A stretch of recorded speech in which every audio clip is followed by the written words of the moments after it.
Hello friends, welcome to Vishnu IAS Academy. So మనం ఈరోజు ఒక ఇంపార్టెంట్ టాపిక్ డిస్కస్ చేయబోతున్నాం. సో రీసెంట్గా ఆర్బీఐ గవర్నర్ ఒక కీ అనౌన్స్మెంట్ చేశాడు. సో ఏ విధంగా అయితే ఇండియాలో రిటైల్ పేమెంట్స్లో యూపీఐస్ అంటే యూనిఫైడ్ పేమెంట్స్ ఇంటర్ఫేస్ తీసుకొచ్చి ఒక రివల్యూషనరీ ట్రెండ్ ఇండియాలో క్రియేట్ చేయబడిందో, సేమ్ అదే లైన్స్లో లెండింగ్ ఎకోసిస్టంలో కూడా, లెండింగ్ ల్యాండ్స్కేప్లో కూడా అటువంటి రివల్యూషనరీ స్టెప్ డెసిషన్ తీసుకొని వాళ్ళు ఆ ఆర్బీఐ గవర్నర్ అనౌన్స్ చేయడం జరిగింది. సో ఆ లెండింగ్ ఎకోసిస్టమ్ సంబంధించి ఆ లెండింగ్ ల్యాండ్స్కేప్లో ఒక ట్రాన్స్ఫర్మేషనల్ స్టెప్, ఆ స్టెప్ ఏంటంటే యూనిఫైడ్ లెండింగ్ ఇంటర్ఫేస్ తీసుకురావడం. So ULI. సో ఈరోజు మన topic unified lending interface. So ULI అంటాం. So unified lending interface ULIs మీద మనం ఈరోజు వీడియోలో మాట్లాడబోతున్నాం. సో ఎర్లియర్గా అంటే 1 year బ్యాక్ ఆర్బీఐ ఆల్రెడీ ఒక పైలట్ ప్రాజెక్ట్ స్టార్ట్ చేసింది. ఆ పైలట్ ప్రాజెక్ట్ నేమ్ ఏంటంటే public debt platform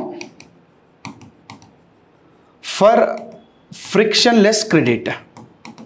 this the name which RBI has initiated.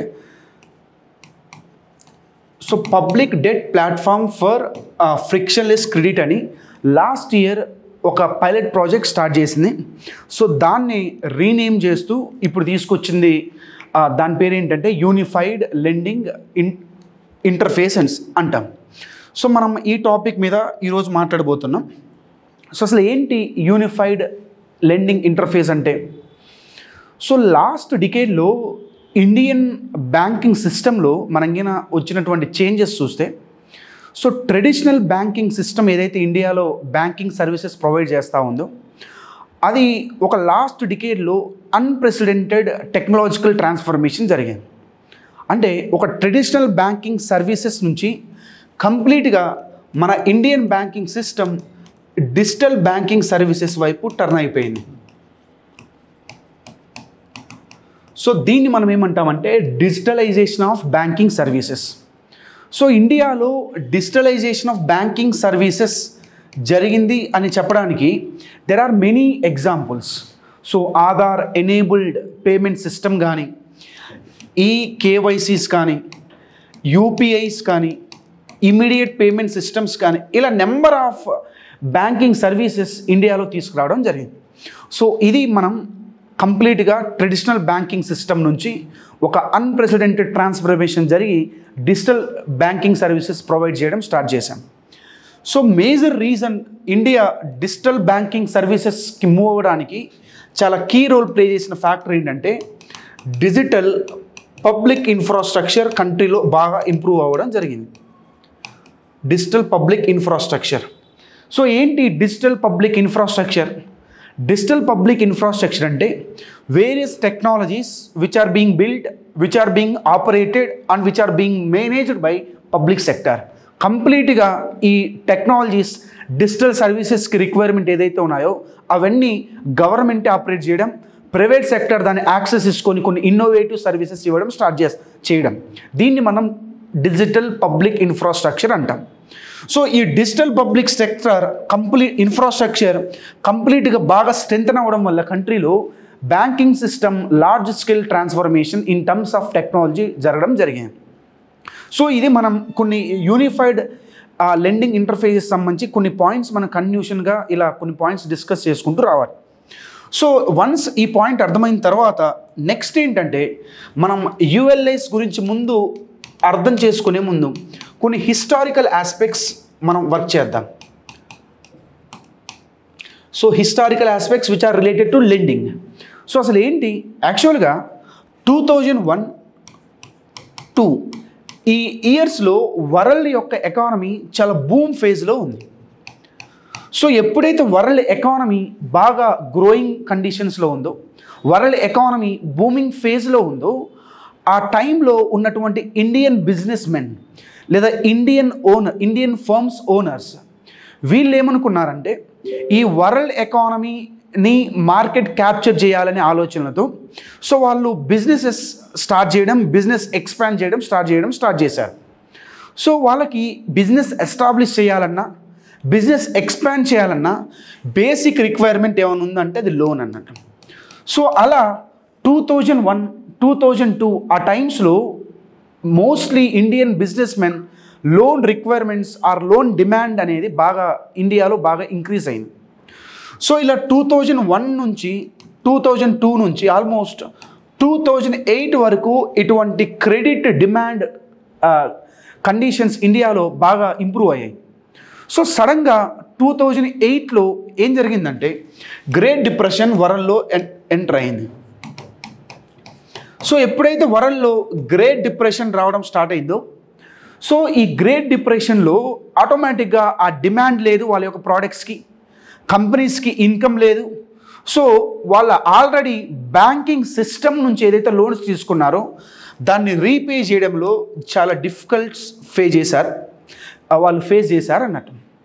So ఆ 2008 తర్వాత అంటే ఆఫ్టర్ గ్రేట్ డిప్రెషన్ తర్వాత ఇండియాలో మనకి ఒక కొత్త కాన్సెప్ట్, కొత్త కండిషన్ డెవలప్ అయింది. దాన్ని ఏమంటామంటే ఎవర్ గ్రీనింగ్ ఆఫ్ లోన్స్ అంటాం. సో ఏంటి ever greening of loans? Ever greening of loans అంటే ఒక లోన్ తీసుకున్నప్పుడు ఆ లోన్ రీపే చేయక మళ్ళీ లోన్ రీపే చేయడానికి ఇంకొక దగ్గర లోన్ తీసుకుంటా ఉండడం. సో అలా ఇండియాలో ఆఫ్టర్ గ్రేట్ డిప్రెషన్ తర్వాత ఎవర్ గ్రీనింగ్ ఆఫ్ లోన్స్ బాగా ఇంక్రీజ్ అయిపోయాయి. సో ఇప్పుడు ఒక పక్క కంపెనీస్, ఫర్మ్స్, ఇండివిజువల్స్ వీళ్ళందరూ డిఫాల్టర్స్గా ఉండడం, డిఫాల్టర్స్గా తయారైపోవడం. At the same time mostly businessman banks నుంచే వీళ్ళు లోన్స్ తీసుకున్నారు కాబట్టి బ్యాంక్స్కి లోన్స్ అనేవి they are considered to be and assets కాబట్టి కంప్లీట్గా ఆ లోన్స్ కూడా వాళ్ళు రిటర్న్స్ రాలేకుండా ఉంది. సో దీనివల్ల బ్యాంకింగ్ సిస్టమ్ అంతా కంప్లీట్గా బ్యాంకింగ్ సిస్టంలో నాన్ పర్ఫార్మింగ్ అసెట్స్ కంట్రీలో బాగా పెరిగిపోయాయి with in banking system. So ఇది మనం కొన్ని పాయింట్స్, హిస్టారికల్ ఆస్పెక్ట్స్ బాగా కొన్ని కనెక్ట్ చేసుకుంటూ వెళ్ళాలి. సో ఎప్పుడైతే నాన్ పర్ఫార్మింగ్ అసెట్స్ బ్యాంకింగ్ సిస్టంలో ఇంక్రీజ్ అయ్యాయో సో టోటల్గా banks are afraid to give credit to various stakeholders within the economy. So banks కంప్లీట్గా అఫ్రైడ్ అవ్వడం స్టార్ట్ చేశాయి.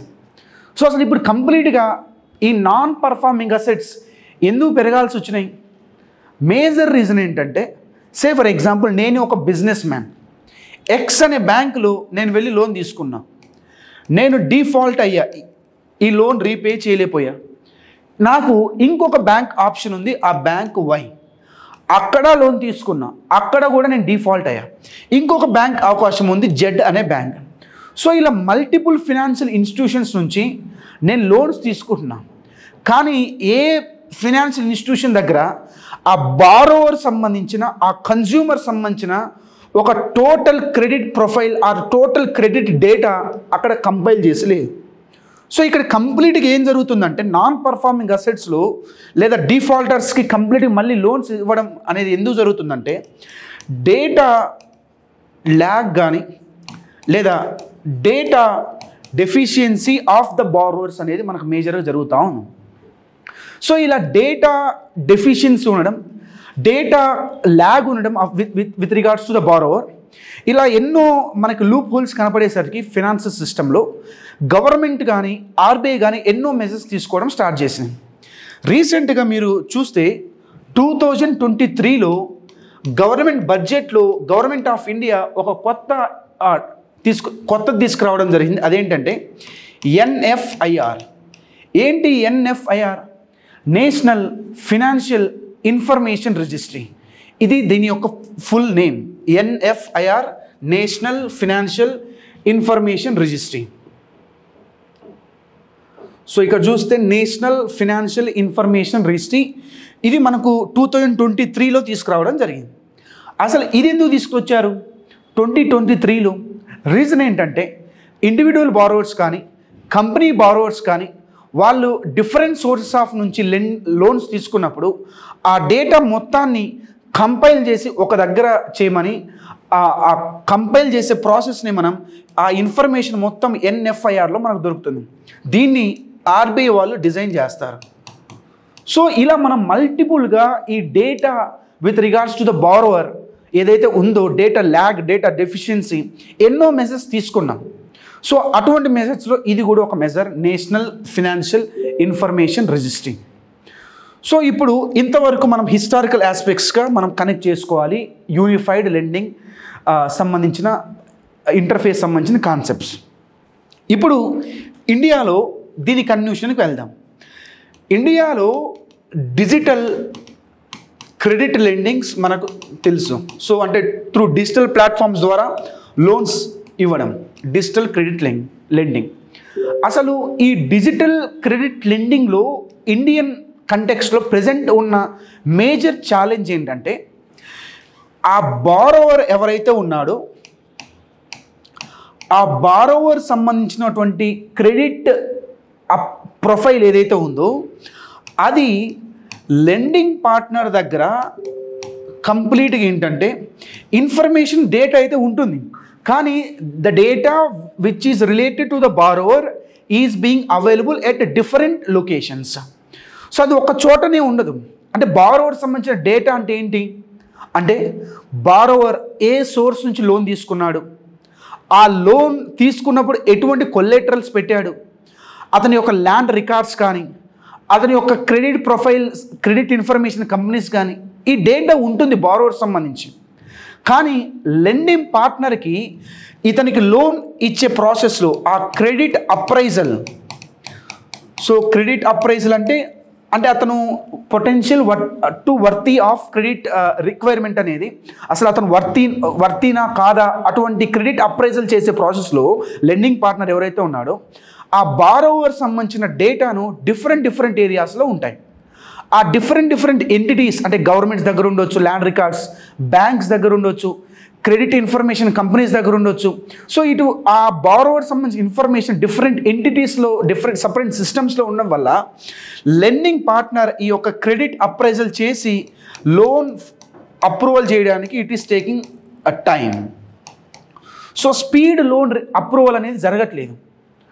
సో ఈ డేటా డిఫరెంట్ ఏరియాస్లో ఉండడం అనేది మేజర్ ప్రస్తుతం ఉన్నటువంటి డిజిటల్ క్రెడిట్ లెండింగ్లో ఉన్నటువంటి ప్రాబ్లం.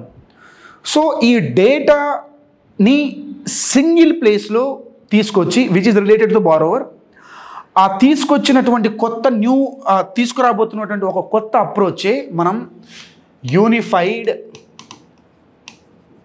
లెండింగ్ ఇంటర్ఫేస్ అంటాం, ULI. సో ఇప్పుడు మన టాపిక్ హిస్టారికల్గా ఆస్పెక్ట్స్ కనెక్ట్ చేసి ఇప్పుడు ఈ టాపిక్లోకి వచ్చాం. సో అసలు ఏంటి యూనిఫైడ్ లెండింగ్ ఇంటర్ఫేస్లో ఏం జరుగుతుంది? యూనిఫైడ్ లెండింగ్ ఇంటర్ఫేస్లో ఏం చేస్తామంటే all key information related to the consumer means the borrower for loan approval. So all key borrower information for loan approval, దీని మొత్తాన్ని ఒక సింగిల్ పాయింట్లోకి తీసుకొస్తాం. అంటే all key information for with regards to the borrower అంటే అతని యొక్క land records, so financial సంబంధించినే కాదు, ల్యాండ్ రికార్డ్స్, తన యొక్క క్రెడిట్ ప్రొఫైల్, ఏ బ్యాంక్స్ దగ్గర నుంచి తీసుకున్నాడు, అతను ఏ సెక్యూరిటీస్ ఇంకా వేరే వాళ్ళు చేసుకుంటా ఉన్నాడు, ఈ complete information for which is related to that borrower సంబంధించి మనం ఒక ప్లేస్లో తీసుకొస్తాం. దాన్ని ఏమంటామంటే యూనిఫైడ్ లెండింగ్ ఇంటర్ఫేస్ అంటాం. యూనిఫైడ్ లెండింగ్ ఇంటర్ఫేస్ అంటే ఏంటి? యూనిఫైడ్ లెండింగ్ ఇంటర్ఫేస్ అంటే all key information related to the consumer or borrower for loan approval, దాన్ని ఒక సింగిల్ లొకేషన్లో తీసుకొచ్చేదాన్ని మనం యూనిఫైడ్ లెండింగ్ ఇంటర్ఫేస్ అన్నాం. ఎందుకు ఇది తీసుకురావాల్సి వచ్చింది?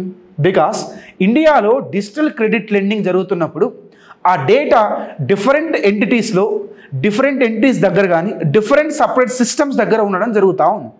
ఇప్పుడు ఇలా ఇన్ఫర్మేషన్ మొత్తాన్ని ఒక చోట తీసుకురావడం వల్ల క్రెడిట్ అప్రైజల్ ఏదైతే ఒక లెండింగ్ పార్ట్నర్ చేస్తాడో అది ఫాస్ట్గా జరుగుతుంది. సో కంప్లీట్గా స్పీడ్ అప్రూవల్ ఆఫ్ లోన్స్ జరిగే ఛాన్సెస్ ఉన్నాయి. ఇది మనకి ULI సంబంధించిన ఇన్ఫర్మేషన్. ఇప్పుడు ఇంకా మనం యూనిఫైడ్ లెండింగ్ ఇంటర్ఫేస్ సంబంధించి కొన్ని పాయింట్స్ డిస్కస్ చేయబోతున్నాం. ఆ పాయింట్స్ ఏంటంటే ULIని RBIలో ఒకటి ఉంది, అదేంటంటే reserve bank innovation hub, RBIH అంటాం. వీళ్ళు దీన్ని డెవలప్ చేయబోతున్నారు. So RBIH. Whereas if you look at UPIs, unified payments ఇంటర్ఫేస్ని ఎవరు డెవలప్ చేశారంటే national payments corporation of India, NPCI అంటాం. వీళ్ళు దీన్ని డెవలప్ చేశారు.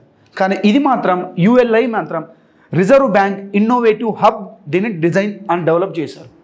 సో ఇప్పుడు UPIకి ULIకి ఇంకా ఉన్న ఒక మేజర్ డిఫరెన్స్ ఏంటంటే UPIస్లో ఇక్కడ యూజర్ వచ్చేసరికి public and business people. So UPIని ఎవరు యూజ్ చేస్తున్నారు? మనమే.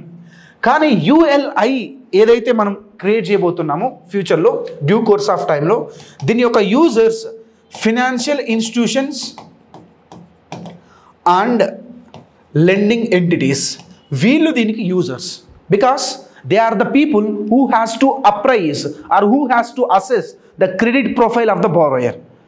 So ULIలో కంప్లీట్గా లెండింగ్ ఇన్స్టిట్యూషన్స్కి ఆ డేటా యూజ్ అవ్వడం వల్ల whether the borrower is worthy to get or whether the borrower is eligible to get a loan అనేది క్లియర్గా మనకు తెలుస్తూ ఉంటుంది. సో ఇది మనకు ULI సంబంధించినటువంటి కాన్సెప్ట్. ఇంకా మనం ఫర్దర్గా నెక్స్ట్ టాపిక్లోకి వెళ్ళబోతున్నాం. అదేంటంటే what are the key features of ULI. ULIలో ఉన్నటువంటి కీ ఫీచర్స్ ఏంటి? సింపుల్గా ఎప్పుడైతే నువ్వు ఒక డేటా మొత్తం ఒక ప్లాట్ఫామ్కి తీసుకొచ్చి డిఫరెంట్ లెండింగ్ పార్ట్నర్స్ దానికి ఇంటిగ్రేట్ చేసినప్పుడు, ఇప్పుడు నేను ఒక బారోయర్ని, ఎంతోమంది లెండింగ్ పార్ట్నర్స్ దాంట్లో ఉంటారు. ఆటోమేటిక్గా ఏ లెండింగ్ పార్ట్నర్, ఏ లెండింగ్ ఎంటిటీ ఎంత లోన్ ఇస్తారు, ఎంత ఇంట్రెస్ట్ రేట్ కానీ నేను లోన్ కంపారిజన్ చేసుకునే ఛాన్సెస్ ఉంది. సో మనకు ఈ ULI ద్వారా మనకున్న ఇంపార్టెంట్ ఫీచర్ ఏంటంటే లోన్ కంపారిజన్ చేయొచ్చు ఎట్ ఎ సింగిల్ ప్లేస్. ఇది ఒక ఇంపార్టెంట్ ఫీచర్. రెండోది కీ ఫీచర్ ఏంటంటే ఈ ULIలో బారోవర్స్ అన్నీ ఏదైతే తన ఇన్ఫర్మేషన్ సబ్మిట్ చేయాలో అన్నీ ఆన్లైన్ అప్లికేషన్ ద్వారానే చేయాలి. కంప్లీట్గా డాక్యుమెంట్స్ అప్లోడింగ్ అంతా ఆన్లైన్ ద్వారానే చేసుకుంటే వెళ్ళిపోవాలి. సో ఇది కూడా మనకు ULIలో ఉన్నటువంటి బెటర్ ఫీచర్ అన్నట్టు. సో మాన్యువల్ ఇంటర్వెన్షన్స్ అనేది మనకి ఏమీ లేవు. సో ఇప్పుడు once features of ULI work చేసిన తర్వాత what are the expected benefits of ULI. So అసలు ULI వల్ల ఏమేమి బెనిఫిట్స్ ఉండొచ్చు మనకి? అసలు ఫస్ట్ బెనిఫిట్ ఆల్రెడీ మనం డిస్కస్ చేసాం, speedy or fast approval of loan. Speedy or fast approval of loan. So మనం ఆల్రెడీ డిస్కస్ చేసాం, డేటా అనేది డిఫరెంట్ ఎంటిటీస్లో ఉండడం వల్ల లెండర్కి బారోవర్కి ఆ మిడిల్లో చాలా హయ్యర్ కాంప్లెక్సిటీస్ ఉండడం జరుగుతూ ఉన్నాయి. సో కంప్లీట్గా ఈ కాంప్లెక్సిటీస్ అన్నిటిని స్ట్రింక్ చేసి ఇప్పుడు ఒక ఫాస్ట్ అప్రూవల్ ఆఫ్ లోన్ మనం దీనివల్ల ULI వల్ల బెనిఫిట్ ఉంటుంది. సో సెకండ్ బెనిఫిట్ ఏముండొచ్చు? సెకండ్ బెనిఫిట్ ఏంటంటే జనరల్గా మనకి ఒక కాన్సెప్ట్ ఉంది, అదేంటంటే ప్రయారిటీ సెక్టార్ లెండింగ్ నామ్స్ అని. సో PSL నామ్స్ రాకముందు ఎలా ఉండేది బ్యాంకింగ్ సిస్టమ్? కొన్ని sectors of the economy, agriculture, MSMEs ఇటువంటి సెక్టార్స్కి లోన్స్ ఇవ్వాలి అంటే what banks generally does is that ఏం చేస్తారంటే సింపుల్గా ఒక అగ్రికల్చర్ ఫార్మర్ లోన్ కోసం వచ్చినప్పుడు, సో ఈ క్రాప్ ఆ ఫార్మర్ మంచి క్రాప్ పండిస్తాడా లేదా, సో ఇవన్నీ ఒక స్కెప్టిక్ ఐడియాలజీస్ ఉండే బ్యాంకింగ్ సిస్టమ్కి. ఒక MSME వ్యక్తి లోన్ కోసం వస్తే వీళ్ళు ప్రోడక్ట్స్ డెవలప్ చేస్తారా, వీళ్ళకి మంచి మార్కెట్ ఉంటుందా, ఇటువంటి స్కెప్టిక్ ఐడియాలజీస్తో ఉండేవాళ్ళు banking system. Priority sector lending norms వచ్చిన తర్వాత సో మనం లెండింగ్ చేసినప్పుడు ఏ సెక్టార్కి ఎంత పర్సంటేజ్ ప్రయారిటీ బేసిస్లో ఇవ్వాలో క్లియర్గా మనకు నామ్స్ వచ్చేసాయి. సో ఇప్పుడు దీనివల్ల ఏంటి? ULI ద్వారా సో ఎవరైతే చాలామంది ఎకానమీలో there are many people who has the demand for credit, కానీ వాళ్ళ ఆ డిమాండ్ ఫర్ క్రెడిట్ మనం క్యాటరింగ్ చేసుకోలేకపోతున్నాం. సో ఇప్పుడు ఏం చేస్తామంటే అగ్రికల్చర్, ఎంఎస్ఎంఈస్ ఎవరైతే కొన్ని సెక్టార్స్ మనం వాళ్ళ డిమాండ్ని మనం ఇంకా క్యాచ్ చేసుకోలేకపోతున్నామో ఇటువంటి సిస్టమ్స్ ద్వారా ఈజీగా మనం లోన్ ఇవ్వడం స్టార్ట్ చేస్తూ ఉంటాం. వాళ్ళని కూడా ఫినాన్షియల్ సిస్టంలో ఇంక్లూడ్ చేయబోతున్నాం. సో ఫైనల్గా సెకండ్ బెనిఫిట్ ఏంటంటే ఇండియాలో ఫర్దర్ ఫినాన్షియల్ ఇంక్లూజన్ స్ట్రెంథన్ చేసే ఛాన్సెస్ ఉంది దీని ద్వారా. ఒకటేమో స్పీడీ అప్రూవల్ ఆఫ్ లోన్స్, రెండోదేమో major sectors of the economy ఏదైతే ఉందో అగ్రికల్చర్ కానీ ఎంఎస్ఎంఈస్ కానీ ఆ సెక్టార్స్ని మనం ఇంకా వాళ్ళ యొక్క క్రెడిట్ డిమాండ్ని క్యాటర్ చేయడం చాలా ఇంపార్టెంట్. ఇంకా ఫైనల్గా ఇంకా బెనిఫిట్ ఏంటంటే సో కాస్ట్ ఆఫ్ లెండింగ్ అనేది కంప్లీట్గా తగ్గిపోతుంది. ఎలా కాస్ట్ ఆఫ్ లెండింగ్ కంప్లీట్గా తగ్గుతుందంటే లెండింగ్ పార్ట్నర్స్ అందరూ ఒక ప్లాట్ఫామ్కి వచ్చినప్పుడు సో కాంపిటేటివ్నెస్ వీళ్ళ మధ్య పెరుగుతుంది. ఈ ఎన్హాన్స్డ్ కాంపిటేటివ్నెస్ వల్ల ఆటోమేటిక్గా లోన్స్ ఇవ్వడం, ఆ ఇంట్రెస్ట్ ఎవరైతే తక్కువ ఇస్తారో ఆటోమేటిక్ బారు వాళ్ళ దగ్గర ప్రిఫర్ చేయడం స్టార్ట్ చేస్తూ ఉంటాడు. ఇవి మనకు యుఎల్ఐస్ ఉన్నటువంటి బెనిఫిట్స్. సో ఫైనల్గా ఈ రోజుటి యొక్క క్లాస్లో మనం డిస్కస్ చేసిన పాయింట్స్ ఏంటంటే సో ఇండియాలో కంప్లీట్గా banking system large scale technological transformation జరిగింది. డిజిటలైజేషన్ ఆఫ్ బ్యాంకింగ్ సర్వీసెస్ వైపు మనం మూవ్ అయ్యాం. సో ఇప్పుడు మనం ఆ డిజిటలైజేషన్ ఆఫ్ బ్యాంకింగ్ సర్వీసెస్లో ఫర్దర్ స్టెప్ యుఎల్ఐస్ అన్నట్టు. అంటే ఒక 2001 or 2002 ఆ టైంలో వరల్డ్ ఎకానమీ బాగా గ్రో అవుతున్నప్పుడు లోన్స్ రిక్వైర్మెంట్ పెరిగినప్పుడు లోన్స్ ఎక్కువ తీసుకోవడం, తర్వాత ఎవర్ గ్రీనింగ్ ఆఫ్ లోన్స్ పెరగడం ఆఫ్టర్ గ్రేట్ డిప్రెషన్ తర్వాత, సో నాన్ పర్ఫార్మింగ్ అసెట్స్ పెరగడం, బ్యాంక్స్ కంప్లీట్గా అఫ్రైడ్ అవ్వడం, ఇవన్నీ మనం చూసాం. దీనికోసం ఎన్నో మెజర్స్ గవర్నమెంట్ ఆఫ్ ఇండియా తీసుకురావడం జరిగింది. ఒకటి ఎన్ఎఫ్ఐఆర్, ఈ డేటా అనేది చాలా ఇంపార్టెంట్ బారోయిడ్ సంబంధించి క్రెడిట్ అప్రూవల్ సంబంధించి. సో దీంతోపాటు ఇండియాలో ప్రస్తుతం డిజిటల్ క్రెడిట్ లెండింగ్ జరుగుతున్నప్పుడు దాంట్లో ఉన్న మేజర్ ఛాలెంజ్ ఏంటంటే డేటా ఒక డిఫరెంట్ సపరేట్ సిస్టమ్స్లో మనకు దొరుకుతూ ఉంది, అట్ ఏ సింగిల్ ప్లాట్ఫామ్ దగ్గర లేదు. సో ఇప్పుడు ఆ డిఫరెంట్ కన్జ్యూమర్ డేటాని ఒక ప్లేస్ తీసుకొచ్చి మనం ఒక డిజిటల్ లెండింగ్ ఇంప్రూవ్ చేసేదాన్ని యుఎల్ఐస్ అంటాం. దీంట్లో ఉన్న కీ ఫీచర్స్ మనం చూసాం, దీంట్లో ఉన్నటువంటి కీ బెనిఫిట్స్ కూడా చూసాం. సో ఫైనల్గా యుఎల్ఐ ఏ విధంగా అయితే యూపీఐస్ ఒక రివల్యూషనరీ ట్రెండ్ ఇండియాలో క్రియేట్ చేసిందో రిటైల్ పేమెంట్స్లో,